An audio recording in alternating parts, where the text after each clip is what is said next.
a very special guest. I'm sure Ben likes that. You don't you. often get that when you come in the club, do you? Well, Grandmaster Ben Finegold is doing commentary at Kingside Diner with GM Ian Rogers, who's come all the way from Australia to enjoy the time here and do work at the Sinquefield Cup. Ben, welcome to the show. Thanks, Maurice. Great to be here. Yesterday was amazing. I mean, it must have blown your mind. You guys must have been going crazy watching all the exciting chess. Yeah, it looked like, Anand was in a little bit of trouble, and then when he sort of equalized, we were like, oh, well, I guess there won't be 5 decisive games. And then all of a sudden, it was becoming clear what was going to happen. And I wouldn't have expected that any round. So as the start of the tournament is really fantastic for this event. Okay, so we didn't get 10 wins in a row. We got a draw. No. MVL and Aronian decided to make peace. So we booted them out of here. We didn't even interview them. Yep.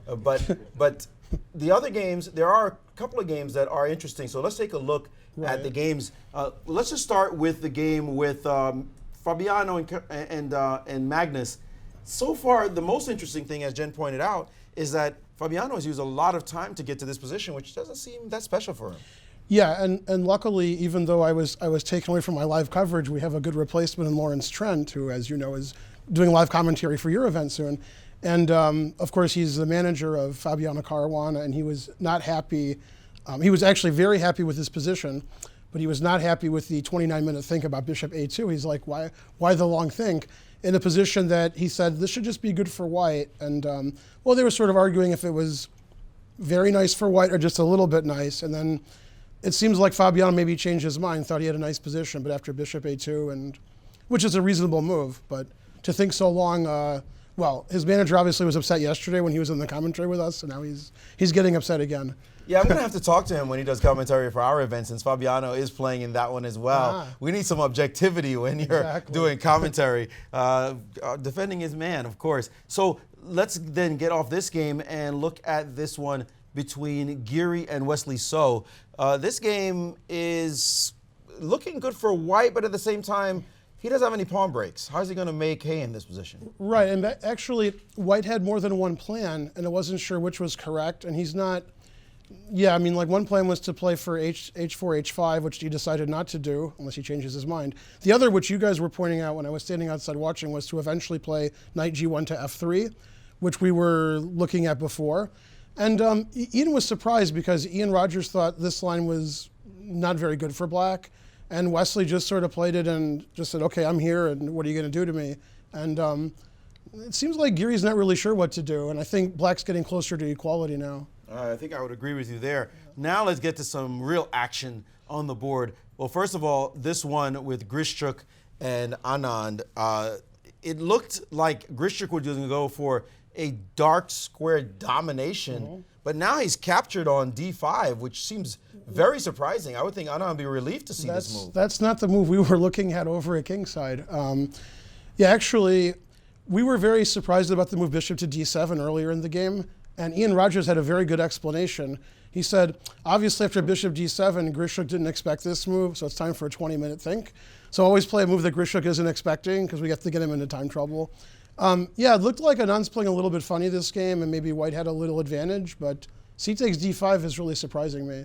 Yeah, that's pretty shocking to me as well. And finally, we go to what's starting to be, well, it looked like it was going to be a bit of a barn burner at first, but now it seems just like a standard pawn sack for dark square domination. Were you surprised at the way Topalov played this position? You know, I was surprised at how quickly they were playing, because usually when you're sacrificing a pawn or playing really unusual moves like F5 and E5 and mixing it up, there's some nice long thinks there, and they were playing it sort of quickly. So he sacrificed a pawn without giving it super deep thought, and we thought he had just about enough compensation. And B3 wasn't played when I was at Kingside, but that was the move we predicted. Try to play Bishop B2, get some dark squares. And yeah, I think it's actually probably dynamically equal. He probably has just enough compensation for a pawn, but I don't think any more. So I think Hikaru's doing pretty well now. Stylistically, is this something that Hikaru is going to be very confident, realizing that he has to defend against Topalov's bit of an initiative with that dark square bishop that's going to be unopposed for the rest of the game? I think it's okay, because Hikaru is one of the few 2800 players who likes his knights. I mean, most of us really like our bishops. And I also think Hikaru plays the Dutch a lot, and he's used to having a pawn on F5. And, you know, we all, I'm sure Yasser agrees, we all love having an extra pawn. So I think Hikaru's going to be okay with this. And maybe even more so than the other players in the tournament, being a pawn up, having the beautiful knight on d5, f5 he's not so worried about. So I think he'll be able to defend this position, and yeah, I think he's fine here.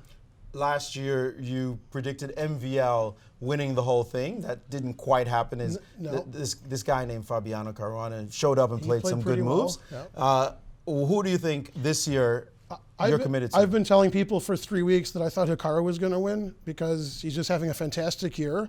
He's lost almost no games this year. I think he's lost one, and he seems to have really matured. His chess seems to get better and better like every few months, and I think this is really his year. And well, he showed it yesterday. He played a very mature game and very patient. And I think he has a really good overall style. He can play slow, positional, boring chess and grind it out, or he can play tactically like we see this game, which is now becoming more positional. And I think he can just roll with the punches, and he's doing it better this year than he's done it before. So I still expect Hikaru's going to win the event. It seems like he has been the steadiest player, even when he doesn't play great by his standards, especially. You come in and you say, wow, great game, and you'll say, nah, it wasn't. I just won the game. But he's just showing, like you said, a certain maturity. And he said it, if I don't lose, then it's hard for these guys to beat me. Well, I guess it makes sense if you're not losing. But it seems like he just kept that attitude, which is very different from his attitude in the past. Very consistent this year, unlike previous years where you sort of expect a lot of wins and losses. And here we're not seeing the losses, we're seeing really steady play. And so far in this tournament, even in this sort of complex position, he made it sort of dry where he has an extra pawn, and it's not too dangerous. So I think a really good play so far. Might be interesting to see. Would you predict him as the next challenger to Magnus, especially watching Magnus's shocking fall? He's lost about 40 rating points from his high. I wouldn't be surprised, and I sort of half-jokingly said, well, maybe more than half-jokingly, that I wonder who will be the highest-rated player in the world when this tournament is over. And, well, I mean, if Topalov and Hikaru keep winning and Magnus keeps having bad results, I mean, his last 10 rated games, he has 5 losses. And MVL, on the other hand, he just got stopped today. He won 4 games in a row, if you take Biel into account. So some of these players are on the rise, and Magnus has to find his form again. So I wouldn't be surprised if Nakamura or Caruana or even somebody else is a big challenge for Magnus next time. Well, it's definitely getting interesting in world chess. Thanks as always for your insights, Ben, and head back over to the diner. Save some food for me, all right? I will. Grandmaster Ben Finegold, one of the great commentators we have here at the Sinquefield Cup. Come on down and join us and him at the Kingside Diner. You got chess happening everywhere here in St. Louis.